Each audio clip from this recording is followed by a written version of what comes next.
Hey, welcome back to the table. We're going to start day 6.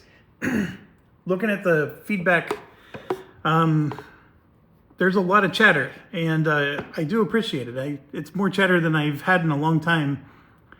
The first feedback, I do present this like I'm teaching the game, but this is not my teaching video campaign.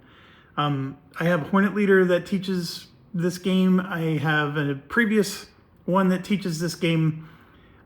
This is not my video for teaching the game.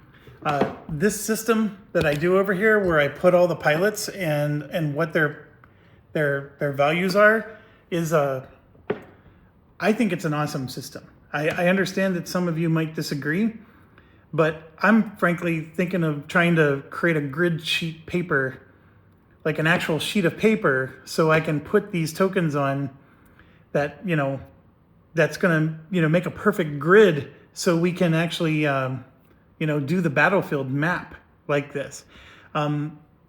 Putting these numbers over here is the best thing I've ever done to keep my sanity. Otherwise, I'm doing this all the time. Oh, what's my value? +3. Now I got to add another +1 because of this. Oh, and then I got to subtract 1 because of that. And then I got to add another. That's just nonsense.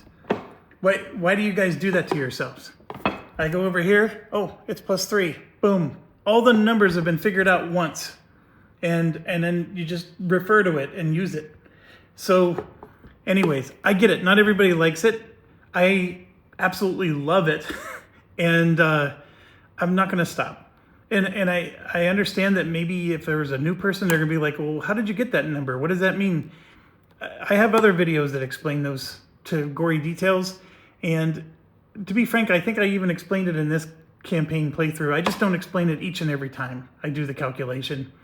So it's a fair position, because there's nothing about this that's required. It's just that this, to me, is the bomb. It makes playing this game so much less insane.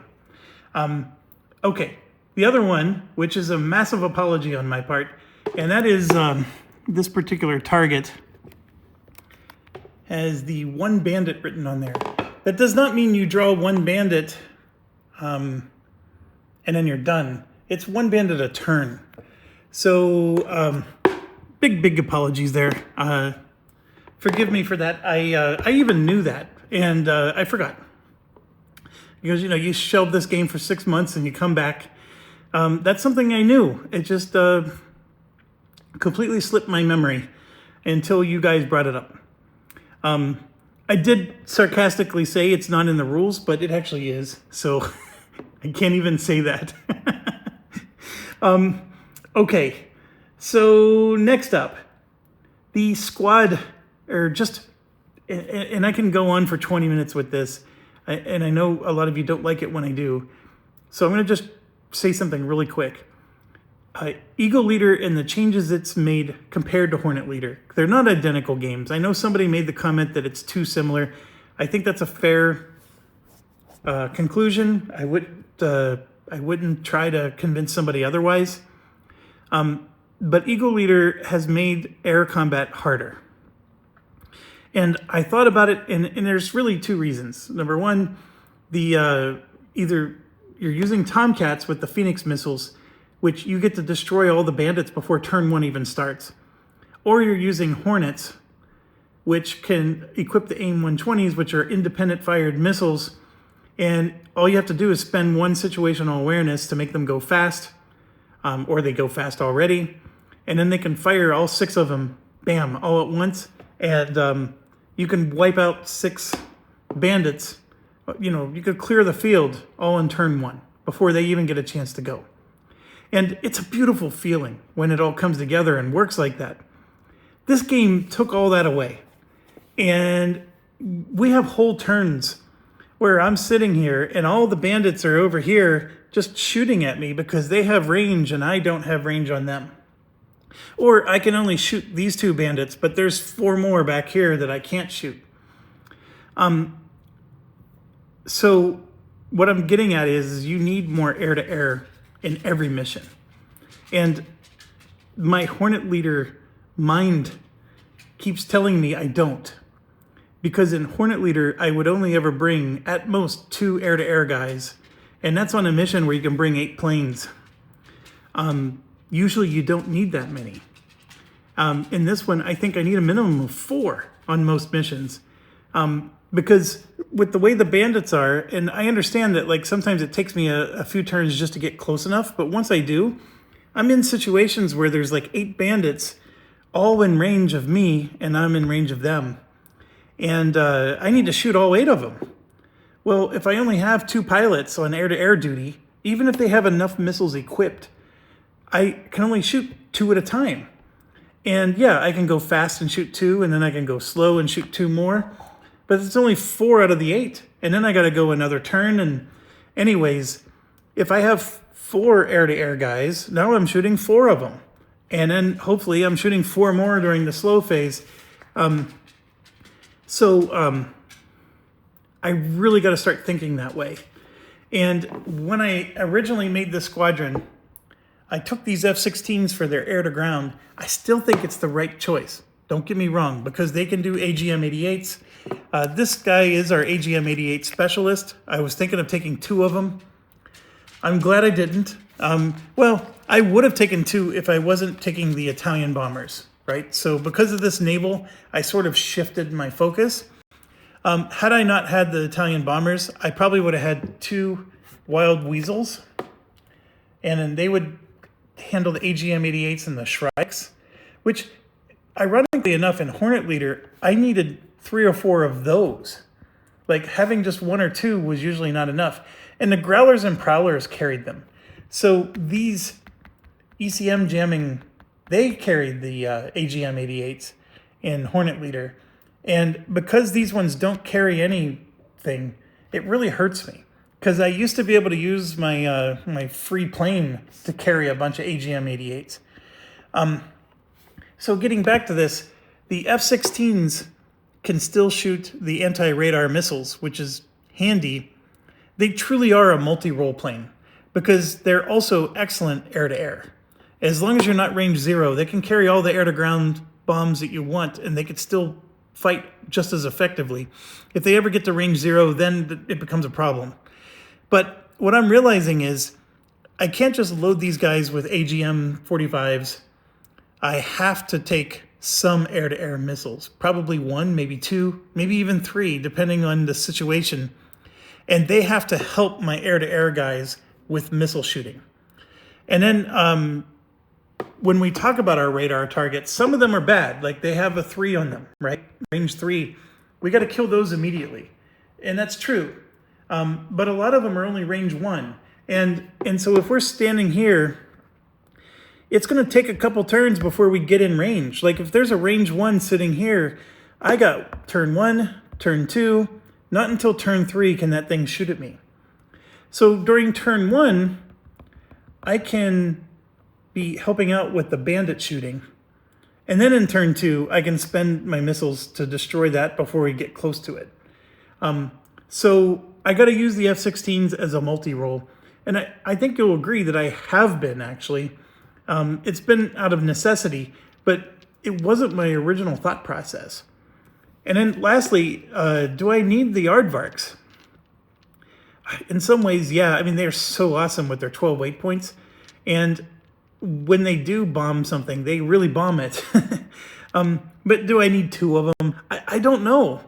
I could argue, or you could make a very strong argument that I should replace one of those with another Eagle, or at least another F-16 maybe, who can do a little bit of both.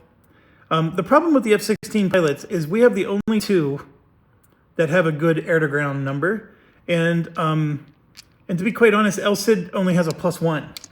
So he doesn't technically have a good air-to-ground number. He just gets a free targeting pod with him, so that gives him another +2. So he technically has a +3 because you combine them. Lastly, we have Hanson, which is the Canadian Hornet. They can't do the AGM-88s, but they are a multi-role. Hornets have always been multi-role.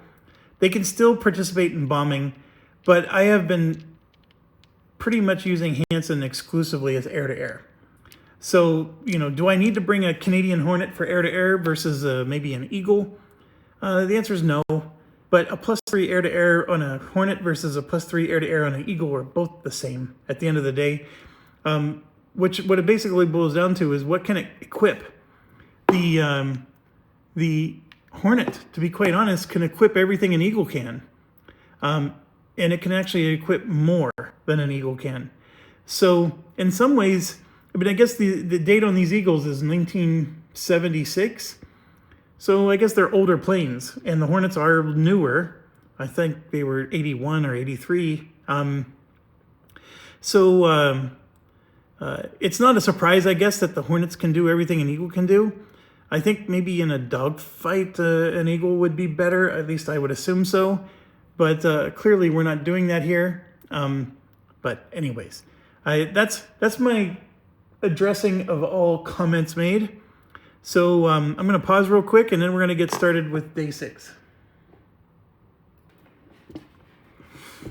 Okay, here we go. We still can only draw one card. Ooh, it's the Kiev. This is like that submarine game that I play on Steam. I did a playthrough, I think, of that. The Kiev is the aircraft carrier you could sink. So we will do this correctly. That means 2 bandits a day. It fires. It's naval. It's big. +1 stress. It's target 56, which is... Target 56 is the high stress zone, so everybody's going to get 4 stress. And it's a 2 weight point penalty. This is a bad target. Bad in a bad way. This is going to be tough. So we only need 8 hits, which I say only lightly. But we're going to be taking 4 stress on this mission. The big means that we get a +1 air to ground against him, which also cancels the campaign card. So we don't have to worry about that. It says draw 1 additional center bandit for naval targets. Oh, that's an improvement. So we're not letting this guy stick around. He's our only target for today. So we will get to draw some sights, and then he's going to draw 8 bandits initially, and then 2 a day. And then per our intel, he's going to get 1 more from the intel phase. So this is not someone to mess around with. So let's get the sights in place, figure out how many strikes we need, and we'll go from there. So here's 1, 1, 1. I already liked the sound of that first one I drew. No sight. This one is a nothing burger. Just some Navy guys sitting there with a bazooka. And this one is a threat when we get over target. And this one is a bad mother trucker. That one is horrible. Range 4, really low hit numbers. But the good news is during the intel phase, we add 1 bandit, but we get to destroy 1 site. So guess which site I'm going to destroy? Boop, boop, boop, boop, boop, boop, boop. I will destroy it now. So from a Shrike perspective, I need just 1. So I'll probably bring along 2 for good measure, because I can then roll twice. But this one, it's a +1 to hit. So we'll have a good shot at it. We get to bring 6 aircraft on this mission, so we're going to be okay. I think I want to bring my naval bombers. I know we're going to stress the crap out of anybody we bring, but that's the whole point, is having naval bombers for this moment. Let's clear this up. I did give Druid the experience points last time, right? I did. Okay. So 1, 2, 3, 4, 5, 6 can come on the mission. So these 2 can sit off. And then, of course, we'll bring an ECM jammer. And that jammer is going to be Mr. Rogue. So for sure, we're bringing along Rogue for the jamming. He's our Jamaican pilot. And Still, nobody laughing at the ghost joke. I am still disappointed. You're doing it out of spite now. That's okay. So it's only 8 bandits, but we're getting 2 a day, and we are for sure going to have to air the snot out of this one. The good news is other than Hansen, everybody is very well rested. Hansen is sitting on 4 stress. Duo has 6 stress. He's our Shrek only. He's our wild weasel guy. We don't need him because we only have 1 target for him to hit. So I think we're okay. So we do need to go all in. So I'm going to bring both of the Navy pilots. I should probably leave 1 behind in case we get a Navy target for tomorrow. But let's assume we're going to bring both the Navy pilots today. We do get a weight point penalty of 2. That means they're only going to be able to carry 5 weight points worth of stuff, assuming the ECM pod takes 1 of them. If I bring in an aardvark, that will take up the 3rd slot, and then I'll have 3 air-to-air. The aardvark would be me doing what we call the overkill. What I mean by that is I'm bringing too many bombers for the mission. So if I did bring an aardvark, I'm just going to replace one of my naval guys, mostly just because I think that we're going to get another naval target tomorrow. This particular target, by the way, is going to move none of our dials, so we're still only going to get to draw 1 card for tomorrow. It is mostly naval targets, so by leaving a naval bomber out, there's a real good chance I'll get to use them tomorrow. So I'm just thinking about this. Do I bring... Yeah, I do need to bring an aardvark. So I'm going to bring an aardvark and just take Luca out. We'll let White get all the stress. We're going to leave Luca stress-free. And then we are for sure going to bring El Cid as our leader. We could have brought an aardvark as our leader.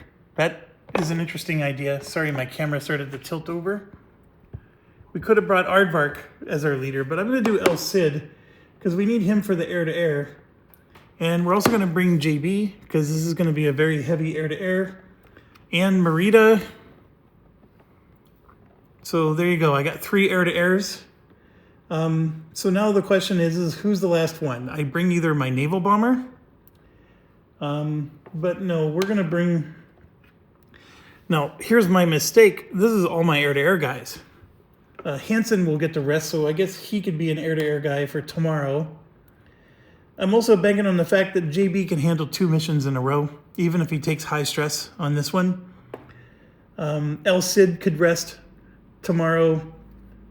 Our aardvark, we have an aardvark waiting, so I can definitely stress one of my aardvarks. And of course, we have a naval bomber waiting. So, yeah, I think I like that lineup. So if that's going to be our lineup, then that means he loses 3 stress. And he's going to be down to 1. Sorry, I just need my hand back here, so I had to put the camera down. And then this guy is going to lose 5 stress. So he's ready for tomorrow. His cool is 3. And then Duo here is going to lose 3 stress. So he's still stressed, but he could theoretically go tomorrow if we need to. Oh, and then our leader, Cortez, loses his last stress. Okay, so the only 2 people stressed right now is... Hansen still has 1, and Duo has 3. But getting back to this, when do we have to... We place the sights, we assign, we have to arm our aircraft, and then we draw our card. So let's arm our aircraft. So I'm trying to get this so you could see the whole view. All right, so the weight point penalty is 2. With the ECM pod, that basically means it's a -3. So everybody on this mission, except for Verco, has 8 weight points. So they're all doing 5, and then Verco gets to do 9. So let's start with El Cid. He's going to be our flight leader, and he has an air-to-air of 3.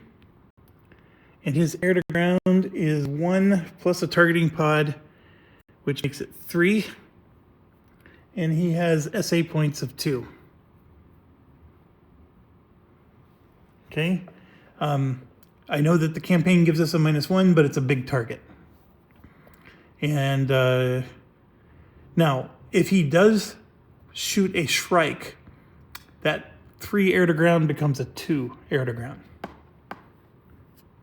Because the campaign -1 will apply. The only reason the campaign -1's canceled is because the target is big, but the radar is not.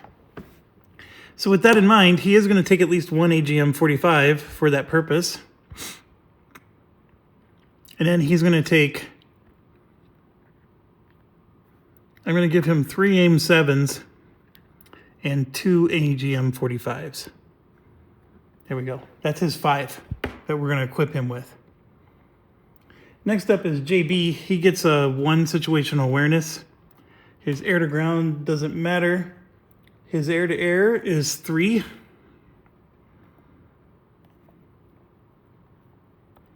And he's going to have all 5.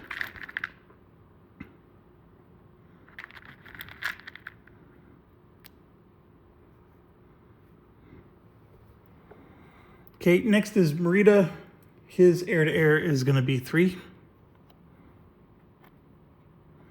He has no situational awareness, and he's going to be equipped with 5. And like I said before, they're all AIM-7s, even though I'm not paying attention to what exactly they are. Okay, next up is Stool. That's a Fighting Falcon. I could actually give him the Shrikes. I'm not going to. Stool has a +4 air-to-air. Yeah, he's a +4 air-to-air. He's got a +3 right now, and he has the, what do they call that? The good guy or guard guy skill, which gives him another +1. And his air-to-ground, even though I don't think I'm going to use it, is a 0. So, no, it's a 1. And he has 1 situational awareness. Having all the situational awareness is what's going to save our bacon here. Now, Whites, this is our naval bomber guy. He actually has a +2 air-to-air, but we're not going to use him for air-to-air. His air-to-ground is +6. So we're going to give him a big old 6 there. Normally it's a -1, but that's canceled. So he gets a +4 because of his Mare Nostrum skill. That's why these naval bombers are so good. Anyways, that would be over here, +6. No situational awareness. He gets to carry 5 weight points, so we're going to give him a big 3. Good buddy, and then a 2. So we're going to make him use the best bombs possible. So this is for 3, possibly 6 hits. The thing needs 8.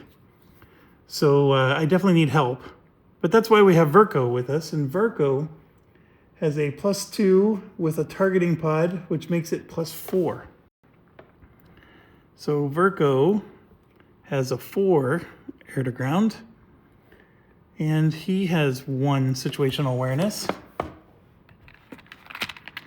We're going to mix it up on you. Look at that. We'll use the new tokens. And he has 9 weight points, so he's going to take one of those 3s. Wherever I got them all covered up. So he's going to take a 3, and he's going to have 3 of them. And then, of course, we have Rogue, who doesn't carry anything. I sort of wish they could carry the Shrikes or whatever, but it is what it is. These are the 111s. The Prowlers and Growlers are quite different. Okay, so with that in mind, let's go to the next phase. We draw the target bound event card. So let's come back over here. Oh, I got to make sure I always have multiple nationalities. I do. I have Merida and USA. Actually, I have Australia as well. So we're good. We're good. Target bound event card. You may spend 1 extra turn over target. Don't need it, but that's fine. Place our aircraft and choose the altitude. So we could go low, so this guy can't shoot us, but it only has a range of 1, so we're okay.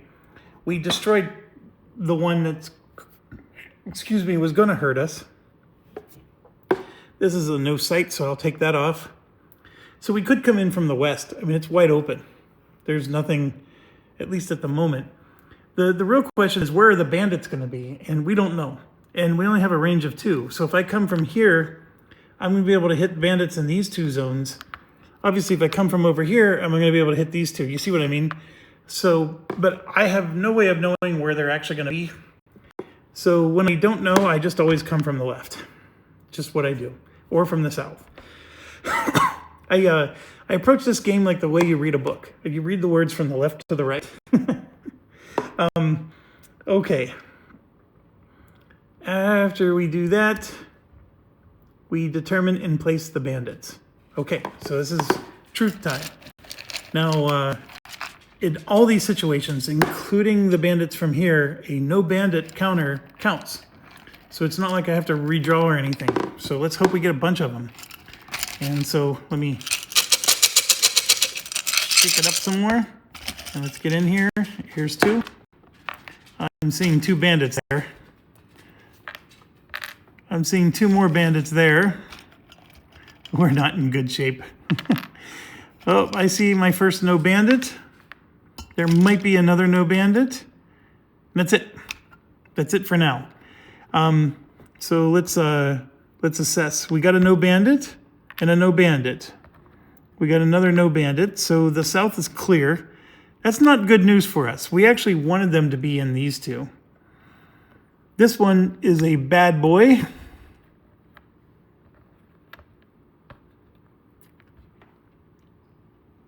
And then these 2. The good news is only one of them can shoot us right now. But we can't shoot him. We're out of his range. I'm sorry, we're in his range, but he's out of ours. But all these other guys have a range of 1, which the good news there is, at least for this first turn, they can't do anything to us. So we're going to be okay. And because of where we're at, we can shoot these 2 being here. They're 2 away, so we can shoot at them and get them before they get a chance to get us. But I don't need to spend my SA points or anything yet. So now we move to the Intel Air Defense Adjustment. So that means we're going to draw 1 more over the middle. And that's going to be this dude, an SU-27. And in the past, I would have drawn 2 bandits right now and put them there, but it's actually at the start of the turn, which means that if I draw like a MiG-31, we're going to be beyond the Foxhound stage. So even if they do show up, the Foxhound stage is happening right now, or no, as soon as I finish drawing my card. And there is nobody that participates in the Foxhound stage, so we're at least going to get to avoid that. So let's draw our card over target. Add 1 sight to a random area containing your aircraft, which is here. So what site is it going to be? Oh, we got so lucky. Oh, I don't think Hornet Leader had a no sight token. The other thing is we're high altitude, so some of them only shoot low, like this guy. So there was a chance we were going to be okay anyways. But yeah, that could have been a problem.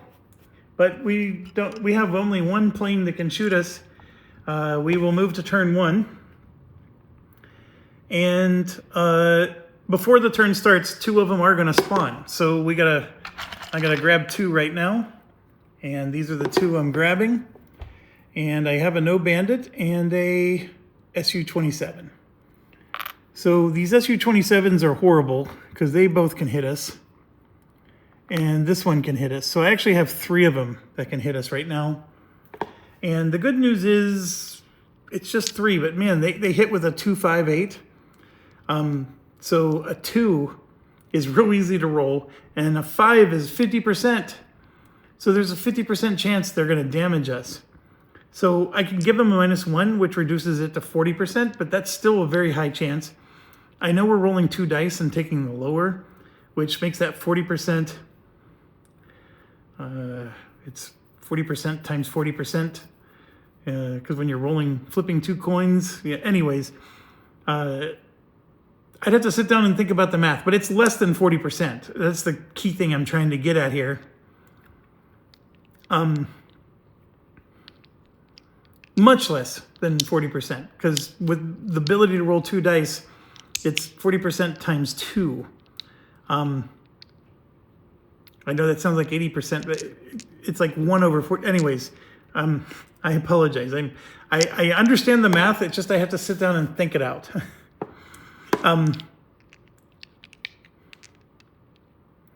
What I'm trying to debate is whether I want to use my ECM jammer. We got Rogue with us. He can deny them for 3 stress, but there's 3 of them, so I'd have to spend 9 stress to deny each one. That's a lot of stress, folks. But if they hit me, well, anyways, let's see if we ECM jam them with our ECM pods, and then maybe we don't need to use our big guy. We're gonna do green at the top, blue in the middle, red at the bottom. They're all exactly the same, so it almost doesn't matter. But we did jam 2 of them. The 3rd one got through. So this guy is going to hit us. So now we're talking about just 1 single target. So if I deny him, that's 3 stress. Or I can enhance for 2, which will force him to get a -1 to his roll. Oh, you know what? I can spoof him. I don't have to deny him. I can spoof him. That forces him to attack me and get a -5. So I'm going to do that. And spoofing is only 2 stress for Rogue. So I'll take 2 stress and I'm going to spoof this guy. Now, he does, the spoof causes him to attack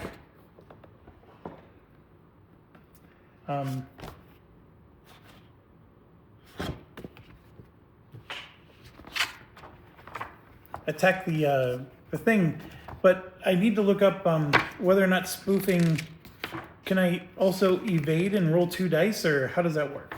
So that's what I'm looking up real quick.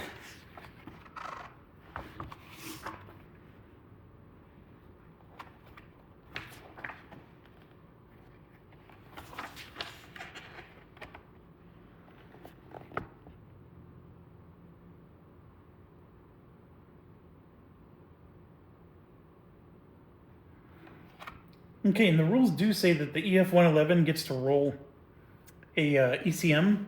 So we were always debating on whether or not, they don't actually have to equip an ECM pod, they just get to roll ECM. So GB, your assumption was spot on.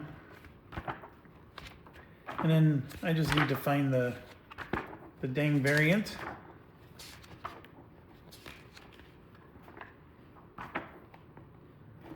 Oh, come on. Okay, so I paused to look it up. It doesn't say, it says you subtract -5 from the attack roll, but it doesn't say that I can't evade, which would then add a second die and I get to subtract -5 to both. I don't know what the intention is there. It's not clear. The other thing I just realized is because we're playing with electronic countermeasures, they have the ability to do it as well. You can see here, this was my SO points at the start of the game. These are all the campaign cards. So there was 4 campaign cards that I chose, special condition. I chose a Wild Weasel for a bonus and then 2 Aardvarks for a penalty. What's missing is we're playing with the ECM variant where the enemy has ECM. So I actually get another 6 SO points. So currently we're starting this round with 6. And I'm going to give myself another 6. So we actually have 12. That was just a calculation mistake. It was actually somebody on DVG who reminded me of that. But they just asked a question on how the rules worked. So in this situation, well, another clarification, when I looked up spoof, deny only works against sites. So I can only deny a site from attacking. I cannot deny a plane. So that wasn't even an option in the first place. But the spoof is an option. And my only question is can I take a stress to evade when I do the spoof? And it doesn't say one way or another. It just says I get to add or subtract 5 from their attack roll. See, this is where I would love for you guys to be able to talk back right now, because I would love to hear your opinions on that. My thoughts are is if I only roll 1 die, even if I subtract 5 from the roll, it's a 50% chance, or I'm sorry, a 5 is still a very bad roll. So if I roll a 10, I'm in trouble. Actually, no, I'm not. So I'm just going to roll 1 die. Gonna go with that. Let's go. I rolled a 2. So with a -5 to that roll, we don't even take a stress. We just took the 2 stress to spoof him. So that worked. We're in great shape. Okay, so now fast pilots get to go. And I'm not going to use any SA points. I have, I'm sorry, fast pilots. So JB got to go first, and then these guys would have gone. So I jumped in and did this attack right away because I knew they were out of range for us. But technically JB is fast. So he's going to shoot his just 1 aim 7, and he would shoot it at this guy here. So that's 5 plus his 3, and then the pilot, the MiG, gives him a +2. So it's gone. So JB would have gotten his guy before these guys would have gone, but it would not have changed anything. Now everybody else is going in the slow phase, because like I said, I'm not spending any situational awareness. So I'm going to shoot and aim from El Cid. No, I'm going to do Merida. So Merida's going to shoot this one. So here we got him. He's good and gone.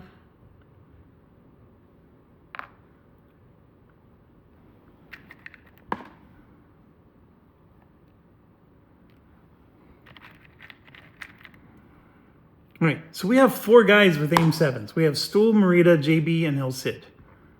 Now, El Cid has the Shrikes to take this out, but the Shrikes aren't as good as the AGM-88s. They have a range of 2, so we can't shoot it until we get to here. So until then, he's going to assist with anti-air. At the moment, no one else is in range, or I would have shot more missiles if I could. And so we're going to end turn 2, and we're going to move to here, I think. Yes, by moving here, these 2 are in range. That guy in the back is in range, and so are these. But these 2 will move up so they can be able to shoot us. Every plane is in range now. And this is actually technically in range as well for us, but we're not in his range. So these are all threats, including this guy. But we are going to absolutely go fast and spend situational awareness. And so let's show you our situation here. I have 4 pilots armed with aim 7s. Because remember, we're trying to apply our lessons learned here. Stool has his own SA. We're going to spend his to make him go fast. Merida needs help. We'll spend one of El Cid's to give Merida a fast. El Cid's going to spend his own on himself. So El Cid spent all of his. We actually have an SA down here for Verco, but Verco can't give it to somebody else, so we can't spend that. JB has one, but he is already fast. But he's going to use his so he can shoot again for slow. That means he gets to shoot during the fast and the slow phase. But right now, during the fast phase, we're going to be able to shoot 1, 2, 3, and 4 aim-7s. Now the question is I want to make sure I kill some of these. So I'm going to have Stool shoot 2 of them. I'm going to have Marita shoot 2 of them. And I'm going to have JB shoot 2 of them. El Cid,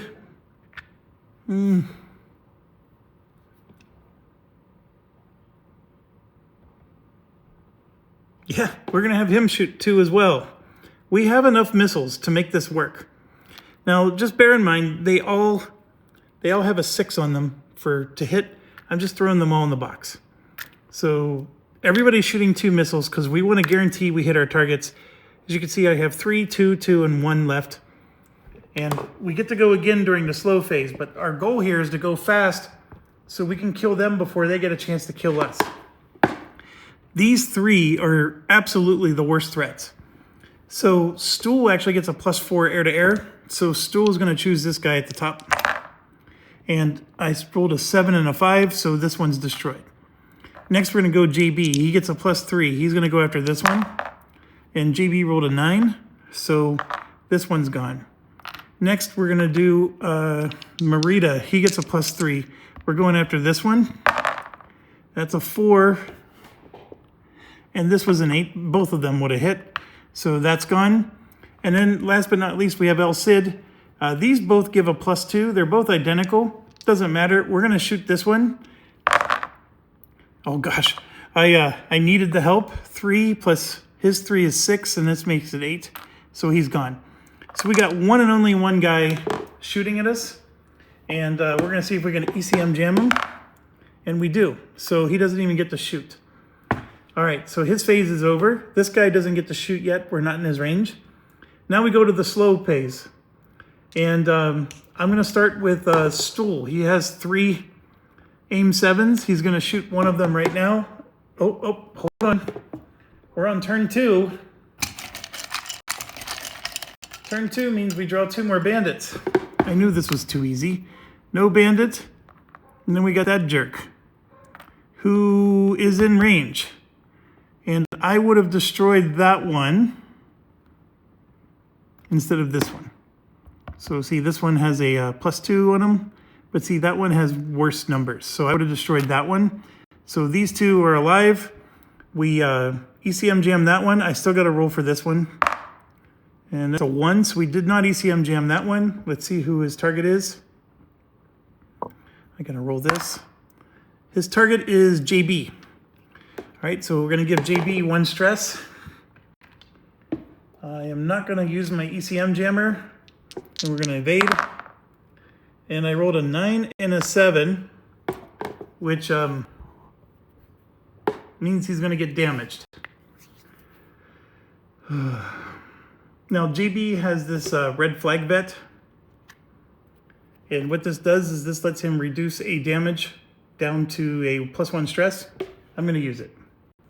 So I don't know where to put it. There we go. I'm going to use it and just give JB another stress. It's a once per campaign skill, but now's the time to use it as much as any. So now during the slow phase, yeah, we can, again, I'm going to have Stool shoot at 1. I already took the aim away, so Stool destroys his. And then we're going to have Marita shoot 1. And Marita got his. So all the bandits are clear, at least for now. And then El Cid is going to shoot both of his strikes. Because we're 1-2 range away, and the strikes hit with a 5. And we have to be at high altitude, which we are. And I got a 3 for both. And he gets a +3 air to ground. So, and this gives a +1. So we destroyed the site. So that's taken care of. And now we're going to end turn 3 and move to here. Or I'm sorry, end turn 2. We're going to start turn 3 there. And that means we're drawing 2 more bandits. Okay, so number 1, got a MiG-25 and a MiG-23. Now, of course, they're both in range. One of them is super deadly. JB is fast, so he's going to shoot 1 rocket at this guy. He rolled a 7, so we destroyed the really deadly one. Everybody else is not fast, so we're going to have to endure him. So we're going to roll for ECM. We jam him. We're good.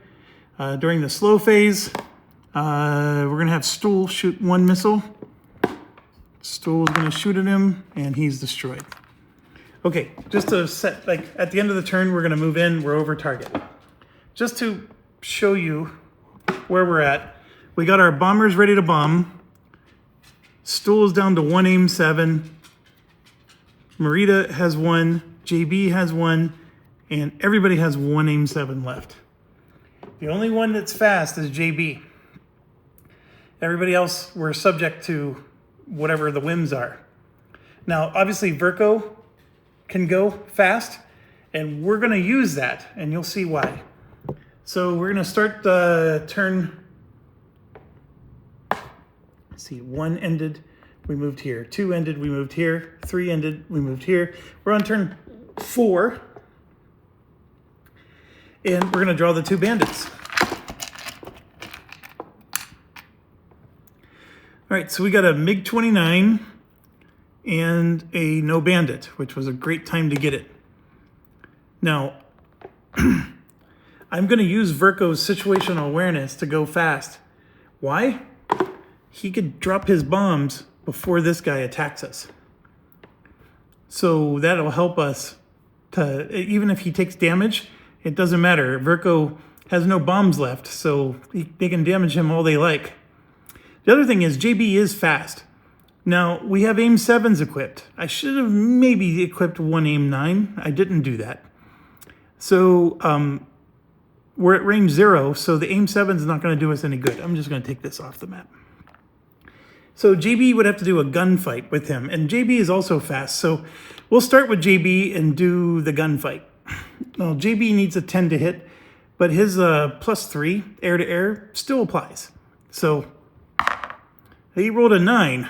He gets a +3. JB destroyed him. Well done, JB. I wasn't expecting that, but so yeah. Ideally, though, if your bomber has an SA point like ours does, you use it to drop the bombs before they get a chance to shoot you down.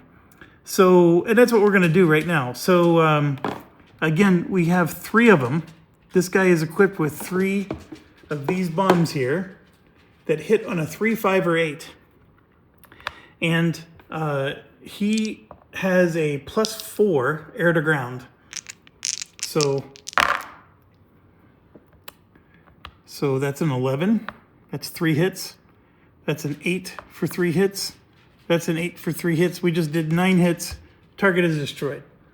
So had I not shot down that fighter, that MiG, or let's say there were 2 MiGs that we drew, we would have destroyed the target right now. And yeah, that MiG would still have to get the fire on us because you don't get to leave until the end of the turn. So we would have to survive the turn.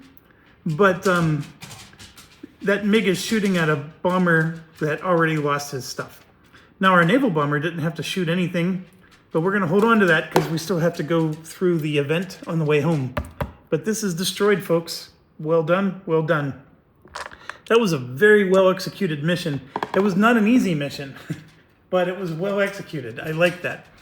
And I think that's our lesson learned with Eagle Leader is I brought 4 anti-air fighters with me.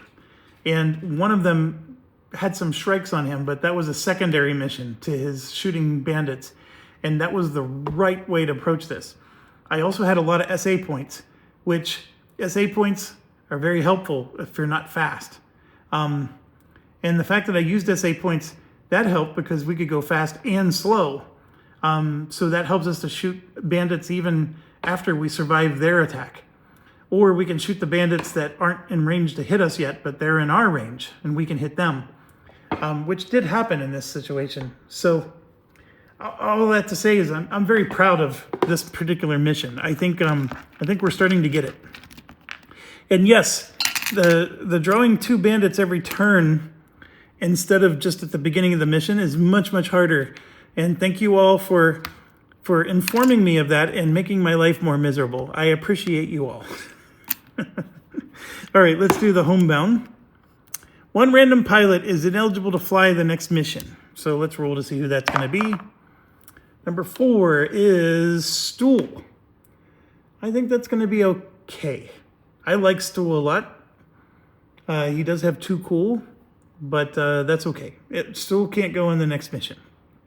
All right, let's move our stuff out of the way. Get our sheet out. This is target 56. We did not spend any. Now, I may want to use priority R&R, so I'm not going to do this math yet. We did destroy the target. It is 11 victory points. Holy buckets. We are up to 55 for the campaign. And just checking, we are at an adequate rating. And we are exactly halfway finished. And we're at adequate right now. So these naval targets are massive victory points. The first campaign we did, it was all 2s and 3s. These are big, but they're also tough to take down. Okay, let's jump in. We're gonna do El Cid first. So El Cid, of course, is NA, and everybody's gaining 3 stress for the band, and then 1 more stress, or 2 more stress because of the, no, it's not the helicarrier, it's this one. 1 more stress. So 4 total stress. So he's going to gain 2 for the mission. It's not horrible. And then, of course, it's only 2 experience points. I was really hoping we would have gotten an experience point with some of these things they did to us, but it didn't happen. So who's he going to give it to? So we got our naval bomber. I think I was saying that I needed to give it to Verco because he just needs a boatload of experience to level up. Stool and Merida are always great candidates, but I'm going to give it to Verco. So Verco, we're going to give 2 experience points to, and then call it a day for El Cid. Next is JB, who can't give his experience points to anybody. He has a cool of 2, so he's going to move to 4 stress. And JB he doesn't become shaken until he gets 6 stress, so we could bring him on another mission. We did have to use his skill to reduce taking damage. In retrospect, he could have taken damage just fine. There was no need to keep his missiles. So we could have damaged him and held on to that skill.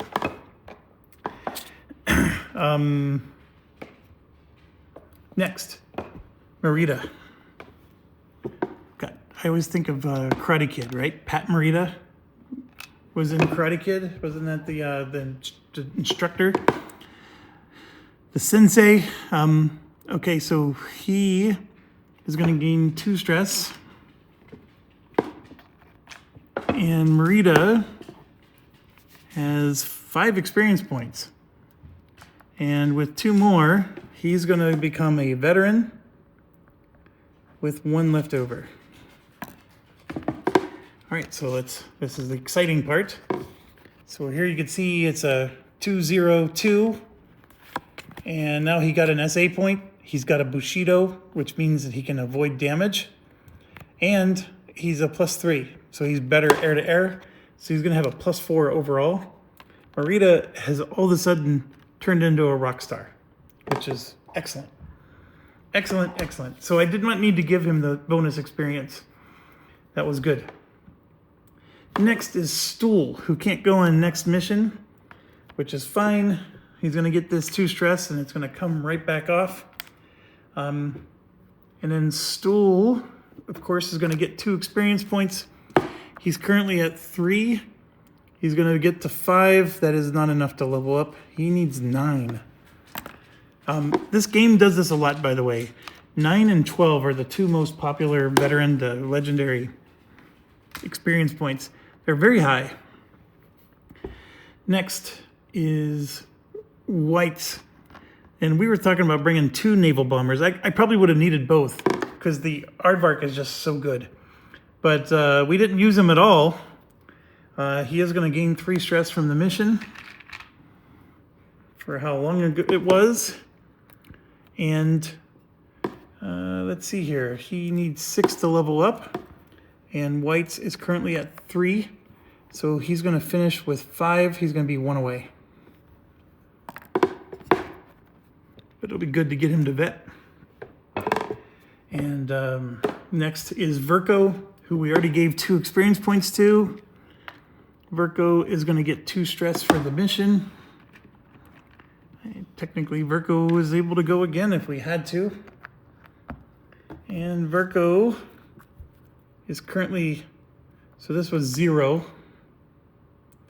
We gave him 2.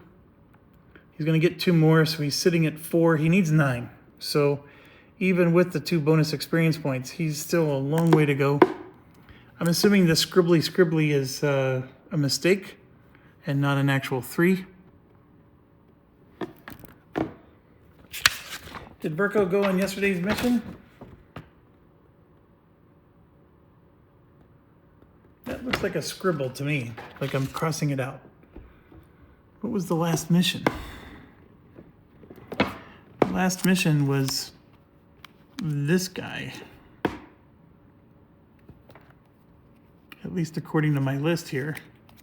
No, yeah, last mission was 57, this one. So it only needed 7 hits to kill. I don't think Virko went on the last mission. So yeah, that's a mistake. So he's at 4. And then we have Mr. Druid, who did an awesome spoof. Or Rogue, I mean, not Druid, Rogue. So Rogue did a spoof. He has 2 stress. He has 3 cool, so he's only going to gain 1 more stress from the mission. So he's up to 3. That extra cool is the right thing to do, by the way. If you choose these guys, give them this combat stash. You won't regret it. So Rogue is currently at 4. He needs 6 to level up. So he's moving to Veteran with 0 left over. All right, so the big stats here is the cool value, and then he's 2-3-2 for his spoof, deny, and enhance. And if he's going to Veteran, it's now going to be 2-3-1. The enhance is the one I use the most, and now it's just 1 stress. Oh my gosh, we're going to just spam the crap out of that. That's awesome, which is why I picked him. He's very, very good. Now look at the other guy at Veteran. I mean, he's 3-2-3. Like, he's way behind. But if he does become legendary, it does go down to 2-1-3. So it gets a lot better. The enhanced does not, though. It stays at 3, but he can spoof better. So Druid's not quite as good. The third one, in case you were wondering, we could have taken Wizard. At Legendary, his enhance is no better, which is where my dilemma was. His spoof, like his numbers at Legendary are almost identical. He does have 1 SA point, which is worthless unless he's the team leader. Him going fast doesn't do anything.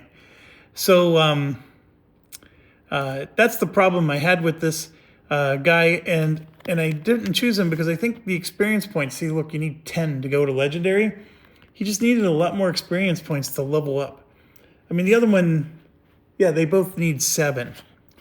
So you might think, oh, these numbers are lower. They're not. They're either the same. Like, see, that takes 6. So just to go from skilled to legendary, he needs 16. That's a lot if you're already starting the game at skilled. And like I said, the final numbers aren't that much better.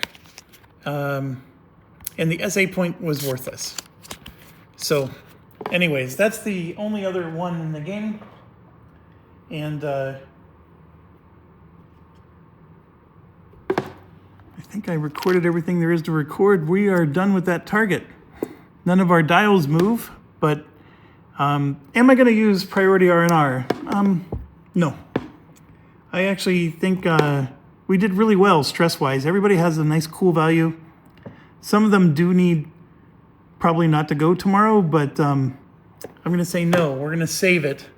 We have exactly enough for one more priority now that I remembered to put the 6 points back in. So we're going to end the day with 12. So there you go. Thanks for watching. Stay awesome.